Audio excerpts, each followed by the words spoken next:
Gary Stevenson has a blockbuster new interview with Aaron Bastani, which is going gangbusters on our YouTube channel. But it's his documentary with Channel 4 that has been fueling a greater amount of online discourse.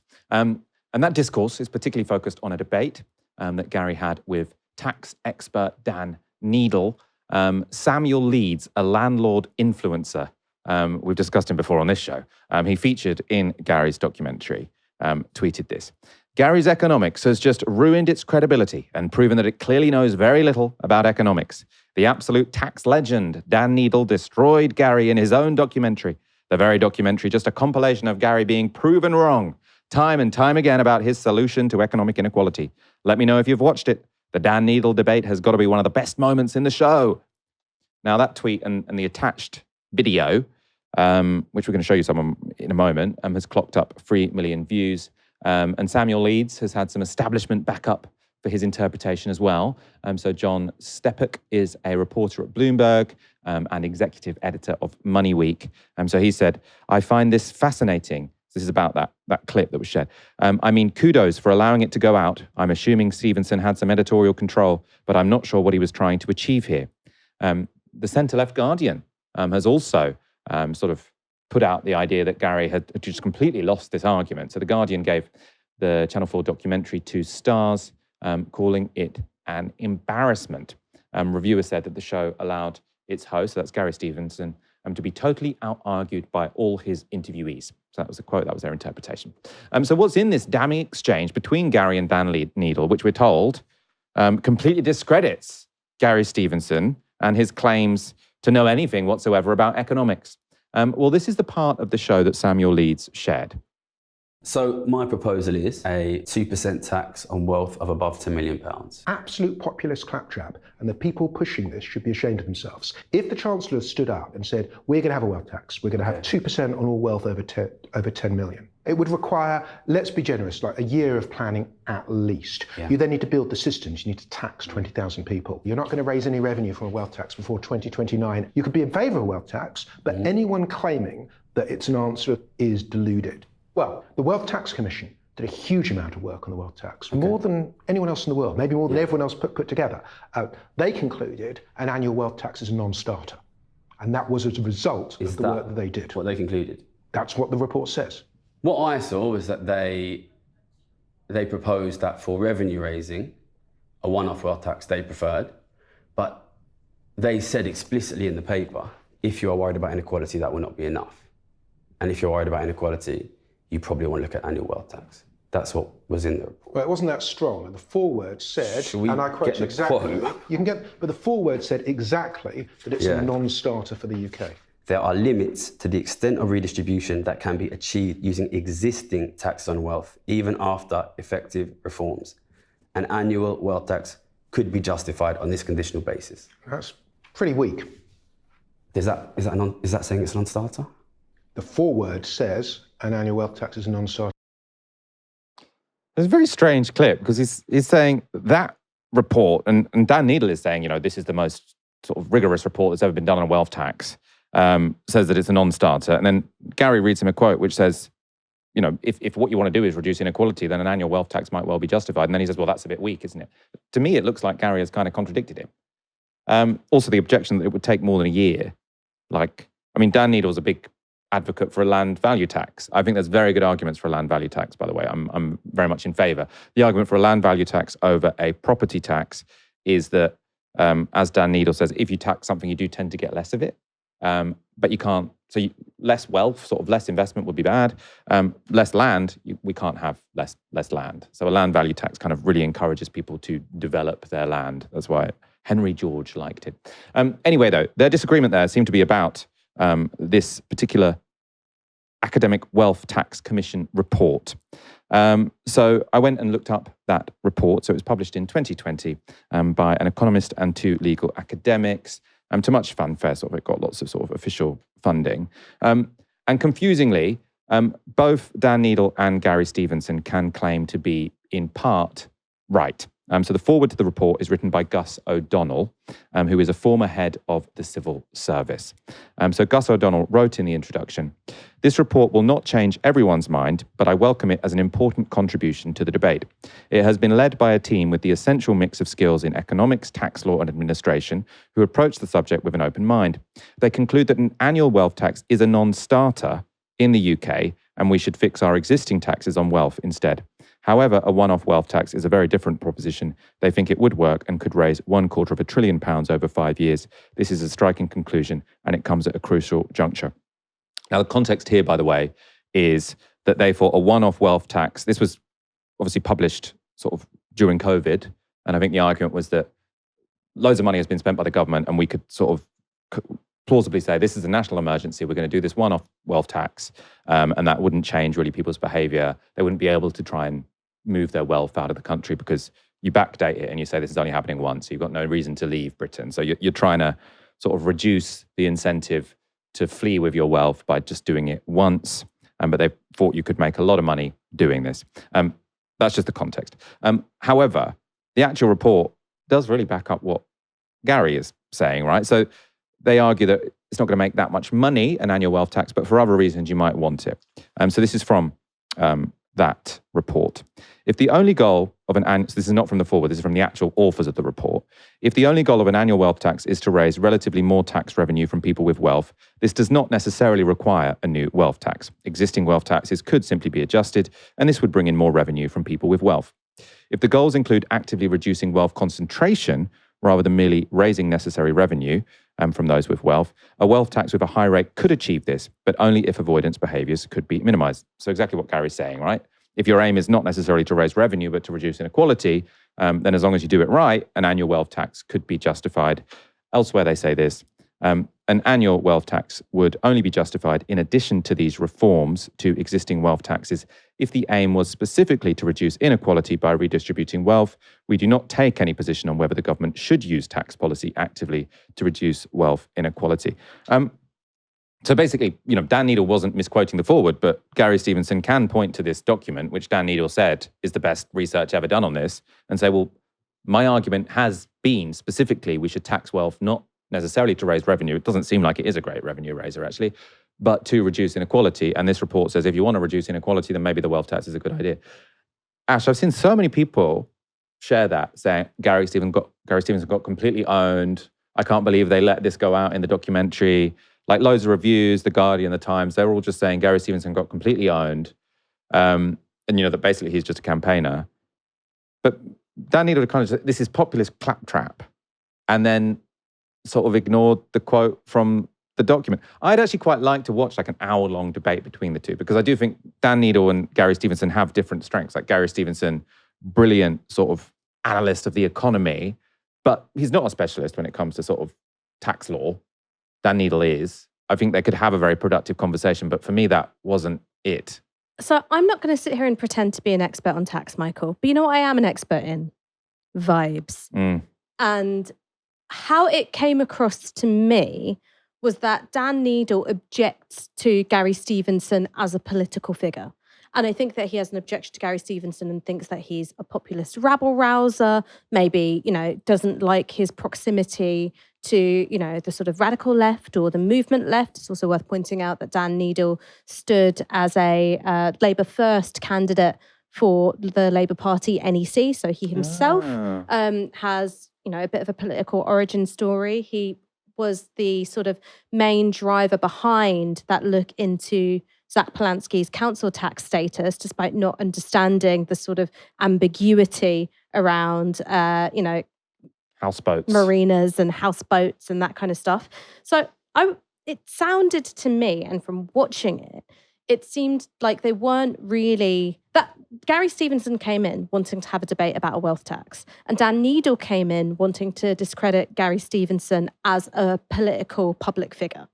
And so that way of expressing yourself, saying, well, in the foreword it says this, Stevenson was right. Well, in the report it says a lot of other things. And so what's going to be more important? The contents of the report, which have multiple authors, or the foreword, which is written by a single individual, right? Like, how are you going to balance these things? But Dan Needle just kept on driving, and it seemed that there was a sort of crescendo that he wanted to get to, which is you're talking nonsense and you don't know what you're talking about, right? And there's this accusation of, well, it doesn't really seem like you've really thought about it. So to me, how it comes across is that Dan Needle, and I think, this is what political operators do, right? Like politics is fundamentally about conflict. I would do the same thing if I was him.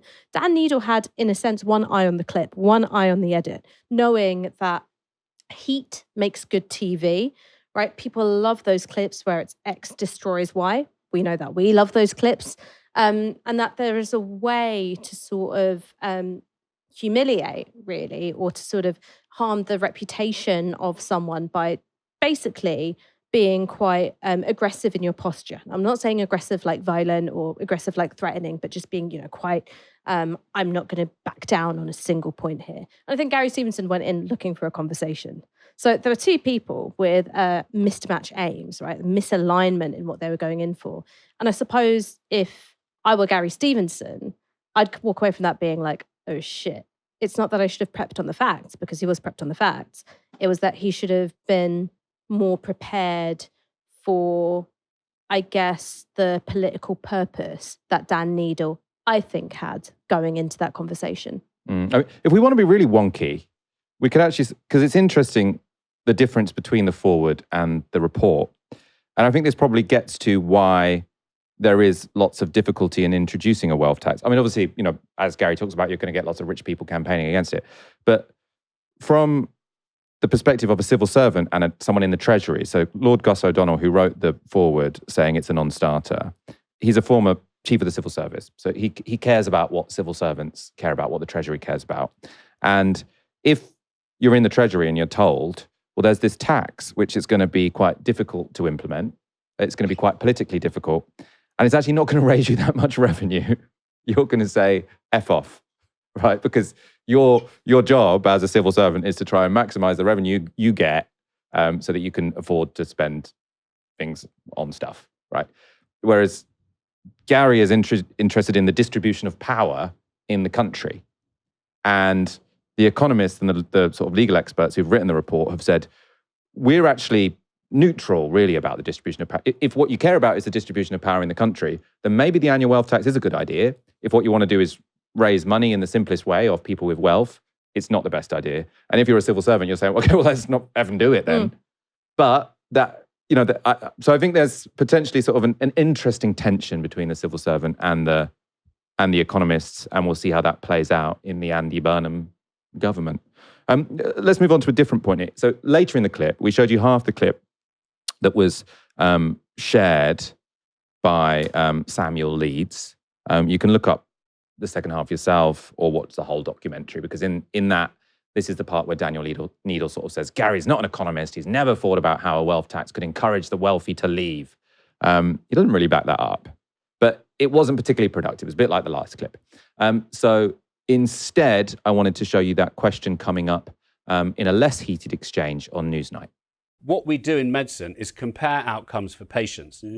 And wealth tax has been trialled in other countries with other financial patients. And in fact, only 3 blanket wealth taxes remain in Europe, in Spain, Norway, and Switzerland, because a lot of economists say what actually happens is that the wealthy just switch jurisdictions.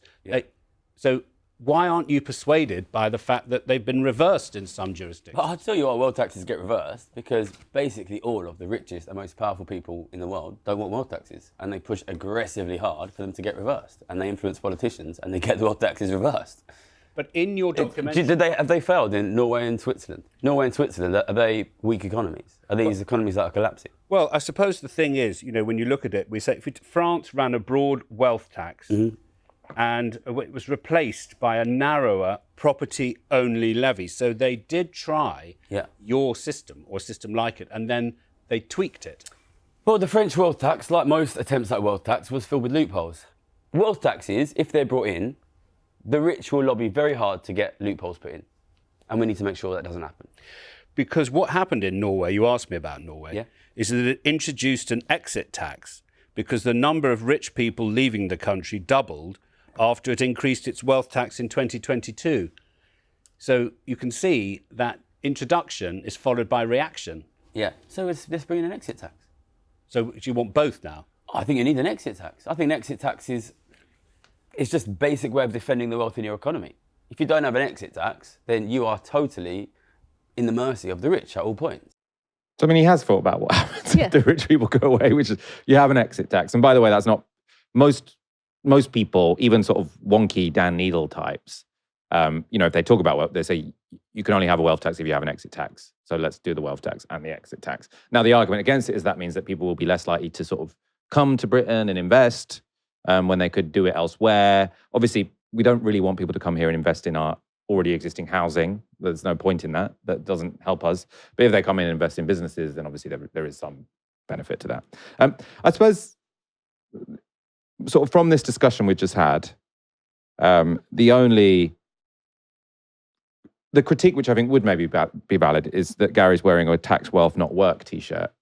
And if the argument is that a wealth tax isn't actually going to raise much revenue, but it'd be good because it will reduce inequality and be good for the balance of power, it's not going to replace taxing work. You are going to have to do both, right? So maybe it is too easy to say tax wealth not work. Well, look, I think tax wealth not work is a slogan which is pointing out that, where the tax burden is falling is on people who are also being crushed by, utility bills and rent and mortgage interest rates and so on and so forth. And this is a point that you've made a million times, which is the more work you put in for your money, the more you seem to get taxed on it. So wages get taxed at a higher rate than investments, which get taxed at a higher rate than inheritances. So, I think that's just speaking to that idea.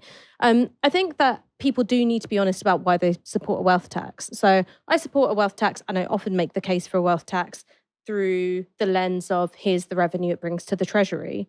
But the real honest answer is that it's to do with concentrations of wealth and what they do to a society, right? All the things that it locks people out of, all of the things that it locks people into. So it locks people out of property ownership for themselves, locks them into, a rentier economy where they're just being squeezed for everything that they've got. And it also has this warping, distorting effect on democracy and political practices. And so from a political philosophical point of view, as well as a sort of, this is good for the Treasury, I support a wealth tax. And I suspect that Gary Stevenson sort of falls into the same camp. And so I think that this is where the sort of public-facing communications needs to just be expanded that little bit, which is talk about it in terms of revenue, talk about it in terms of how you'd make it work as a policy with exit taxes. And also, this third thing is make a political case based on what kind of society do you want to live in. I just mean because the revenue, I do think the revenue is not going to be insignificant, but I do think one of the reasons the Treasury isn't implementing it is because they think the revenue, there is a bit of a risk introducing any new tax and the revenue won't be amazing compared to other things. So I do, obviously you can make the argument based on revenue, but basically I want a wealth tax. I think Gary Stevenson is fantastic. I do think that single-handedly he has put this on the agenda, and that is all for the better. Whatever the technical difficulties, the fact that we're debating how to do it, I think is brilliant. My one problem, I suppose, with part of this discourse is when people think the wealth tax is the answer to every problem. It's obviously not. It's obviously not. So we don't have to worry about spending on this or that because just tax wealth. We can't increase this tax. We can't increase income tax because just tax wealth. It's it's actually not going to do as much as you hope it will do. I think this is the thing, right? Which is tax wealth not work is a riposte to the imbalance of taxation in the country that we have. But if you look at Scandinavian countries, which are often cited by the left as we want to be more like this, it's got actually higher rates of income tax than we have here. On middle class. On middle class and working class people. On middle class and working class people. What you have that counteracts that is a higher level of sort of public provision, what it is that the state does and what you can expect from public life is a lot higher. But you do have wages of middle class and working class people being taxed a lot more. And I think it's fine to have that discussion. And I just think on that point about Gary Stevenson being such an effective communicator, that's why there's been this full court press on saying he did a shit job at the documentary, because it's about attacking your opponents where they're strong, not where they're weak. So rather than going, Gary Stevenson, he's wearing shorts on Newsnight and his knees are really bony, right? Instead, it's about this thing which we know to be the sort of core of his appeal, which is he's a very, very good communicator, saying, well, he's actually really shit at that. look, he did this thing of like public-facing comms and it was really, really shit. It's the same way that, to go for Jeremy Corbyn, you attack his record as an anti-racist, right? Like the stuff about being scruffy and riding a bike, right? No one really cares. So you attack where they're strong to be able to discredit your opponent's strengths, because that's so much more effective than going for your opponent where they're weak.